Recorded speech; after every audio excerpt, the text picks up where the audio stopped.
রাধে রাধে। ওম নমো ভগবতে বাসুদেবায়। ওম নমো ভগবতে বাসুদেবায়। ওম নমো ভগবতে বাসুদেবায়। শ্রীমদ্ ভাগবত তৃতীয় স্কন্ধ স্থানম সৃষ্টি স্থিতি চতুর্বিংশতি অধ্যায় কর্দমুনির বৈরাগ্য। শ্লোক ১। মৈত্রেয় উবাচ নির্বেদবাদিনীমেবং মনুর্দুহিতরং মুনিঃ দয়ালুঃ শালিনী মাহ শুক্লাভিবেরিতং স্মরণ। অনুবাদ। মৈত্র ঋষি বললেন, প্রশংসনীয়া মনুকন্যা দেবতীর বৈরাগ্যপূর্ণ বাণী শ্রবণ করে দয়ালু কর্দম মুনি ভগবান শ্রীবিষ্ণুর বাণী স্মরণপূর্বক বলতে লাগলেন। শ্লোক ২।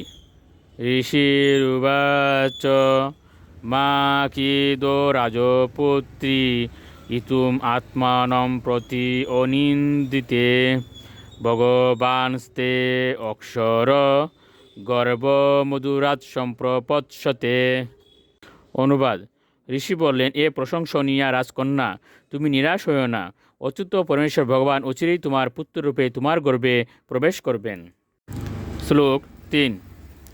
ধৃতব্রতাসি ভদ্রম তে দমেন্যমেন চ তপদ্রবীণ দানৈশ্চ শ্রদ্ধয়া চেশরম ভজ। অনুবাদ। তুমি পবিত্র ব্রত পালন করেছ, ভগবান তোমার কল্যাণ সাধন করবেন। তাই এখন তুমি গভীর শ্রদ্ধা, ইন্দ্রিয় সংযম, ধর্ম অনুশীলন, তপশ্চর্যা এবং ধন দান করার মাধ্যমে ভগবানের আরাধনা করো। শ্লোক ৪। সতয়া রাধিত শুক্ল পিত নন মামকম ইয়শ চেত্তা তে হৃদয় গন্ত্রী মোদর ইউ ব্রহ্মভাবন। অনুবাদ। তোমার দ্বারা আরাধিত হয়ে পরমেশ্বর ভগবান আমার যশ বিস্তার করে তোমার পুত্ররূপে জন্মগ্রহণ করবেন। তিনি তোমাকে ব্রহ্মজ্ঞান শিক্ষা দান করে তোমার হৃদয় গ্রন্থি ছেদন করবেন। শ্লোক ৫।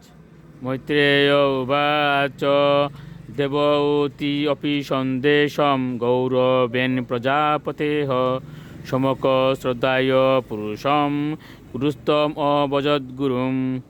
অনুবাদ। শ্রী মৈত্রেয় বললেন, দেবতী তার প্রতি প্রজাপতি কর্দমের আদেশের প্রতি অত্যন্ত শ্রদ্ধান্বিতা ছিলেন।